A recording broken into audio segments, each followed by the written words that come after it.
I'm Bob Cringely.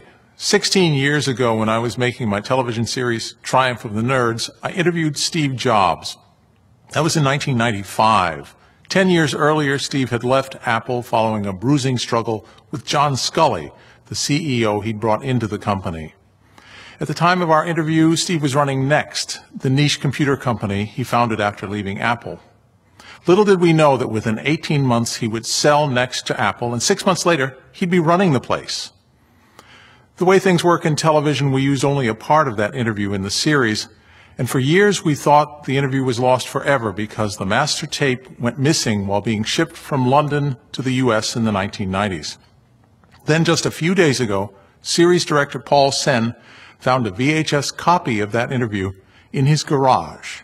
There are very few TV interviews with Steve Jobs, and almost no good ones. They rarely show the charisma, candor, and vision that this interview does. And so, to honor an amazing man, here's that interview in its entirety. Most of this has never been seen before. So, how did you get involved with personal computers? Well, I ran into my first computer when I was about 10 or 11. And it's hard to remember back then, but I'm an old fossil now. I'm an old fossil. So when I was 10 or 11, it was about 30 years ago.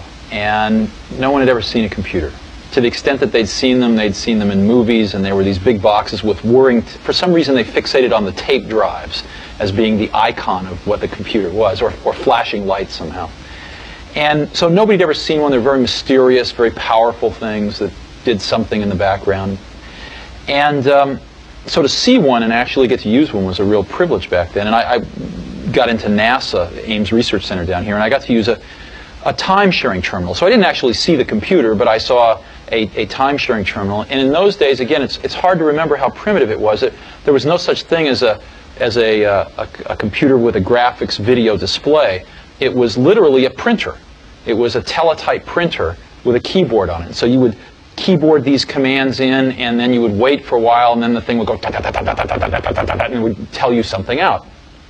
But even with that, it was still remarkable, especially for a 10-year-old, that you could write a program in BASIC, let's say, or Fortran, and actually this machine would sort of take your idea and it would sort of execute your idea and give you back some results.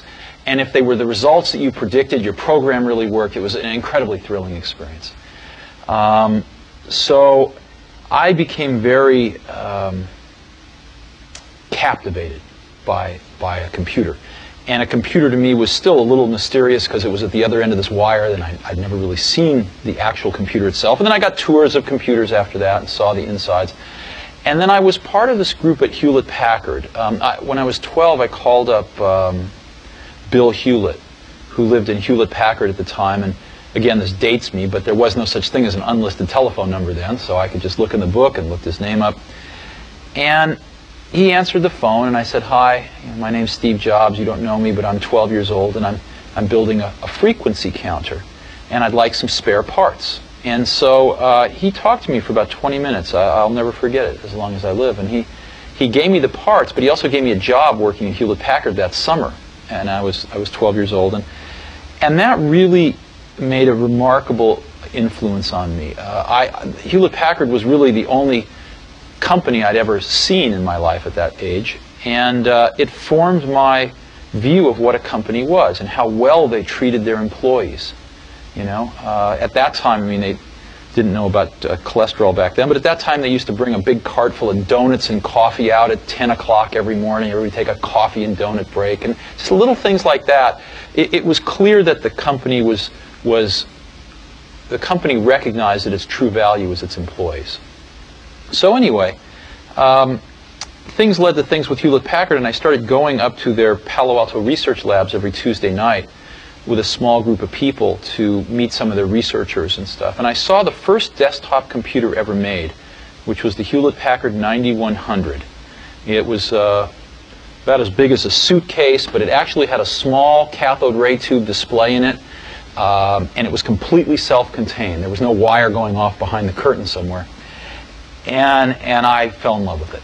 And you could program it in BASIC and APL. And I would just, for hours, you know, get a ride up to Hewlett-Packard and just hang around that machine and write programs for it. And so that was the early days. And I met Steve Wozniak around that time too, maybe a little earlier, when I was about 14, 15 years old. And we immediately hit it off. He was the first person I'd met that knew more about electronics than I did, and so I liked him a lot. And he was maybe 5 years older than I. He'd gone off to college and gotten kicked out for pulling pranks, and was living with his parents and going to De Anza, the local junior college. So we became fast friends and started doing projects together. We read about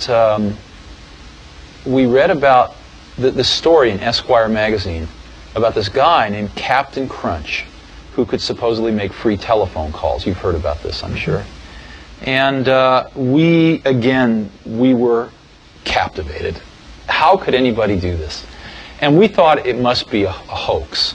And we started looking through the libraries, looking for the secret tones that would allow you to do this.